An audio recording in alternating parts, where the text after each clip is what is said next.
خیابان 204۔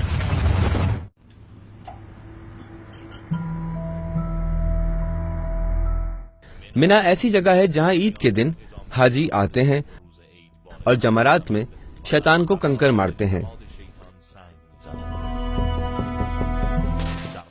منا میں جمرات تک پہنچنے کے 5 راستے ہیں: طریق ملک فیصل، شارع الجوہرہ، سوق العرب، خیابان 204 اور خیابان 206۔ ایرانی حاجیوں کے خیمے جمرات سے بہت دور ہوتے ہیں، جمرات سے 3 کلومیٹر دور۔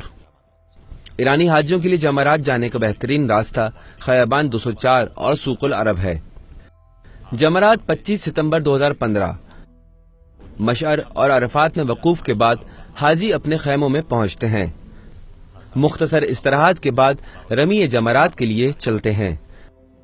اس مرتبہ سعودیہ کی پولیس ایرانی حاجیوں کو خیابان 204 کی طرف جانے کو کہہ رہی تھی۔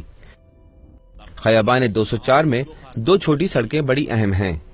ایک خیابان 223 ہے جہاں سے افریقی حاجی خیابان 204 پہنچتے ہیں، دوسری خیابان 215 ہے کہ جو بوقت ضرورت بعض حاجیوں کو سوق العرب منتقل کرتی ہے۔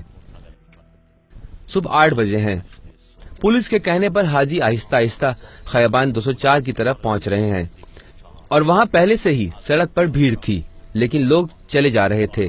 صبح 8:30 بجے بھیڑ زیادہ ہو گئی۔ 8:45 پر مکمل راستہ بند ہو گیا، چلنے کی گنجائش نہ رہی۔ خیابان 204 کے درمیان میں 50 ایرانی حاجیوں کے قافلے کھڑے تھے۔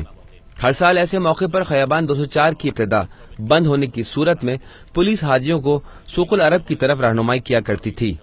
اسی طرح خیابان 215 درمیان والے حاجیوں کے لیے کھول دی جاتی تھی۔ صبح 9 بجے موسم کا درجہ حرارت 47 ڈگری سینٹی گریڈ ہے۔ خیابان 204 پر لوگوں کی بھیڑ اتنی ہے کہ حاجی ایک دوسرے کے ساتھ دب رہے ہیں۔ اس کے باوجود پولیس حاجیوں کو خیابان 204 کی ابتدا کی طرف رہنمائی کر رہی ہے۔ اہم بات یہ ہے کہ خیابان 223 سے افریقی حاجیوں کی خیابان 204 پر آمد کے باوجود سوق العرب جانے والی خیابان 215 ابھی تک بند ہے۔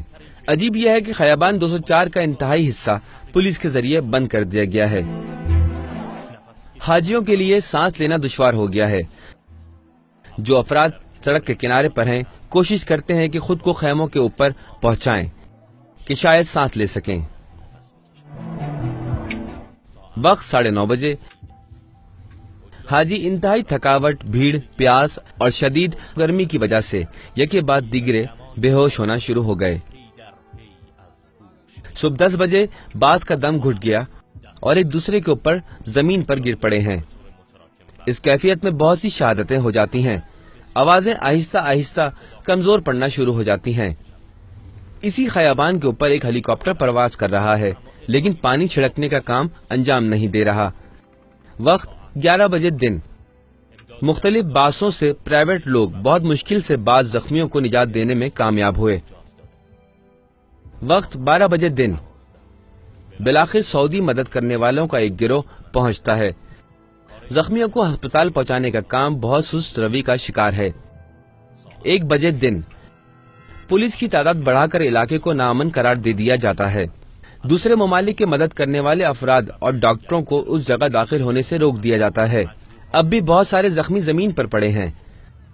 4 گھنٹے بعد سپہر 5 بجے اب بھی بہت سے جسد زمین پر پڑے ہیں۔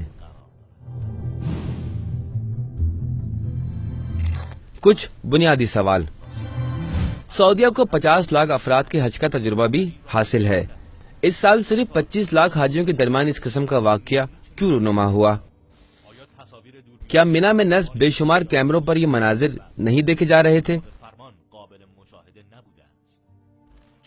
خیابان 204 پر بھیڑ ہونے کے باعث سوق العرب جانے والی خیابان 215 کو حاجیوں کے لیے کیوں نہ کھولا گیا؟ جبکہ ہم جانتے ہیں کہ سوق العرب پر آمد و رفت بہت معمولی تھی اور دوسرے راستوں پر بالکل کوئی تھا ہی نہیں۔ خیابان 204 کا انتہائی حصہ جو پولیس کے ذریعے بند کر دیا گیا تھا، بھیڑ کو دیکھتے ہوئے کیوں نہیں کھولا گیا؟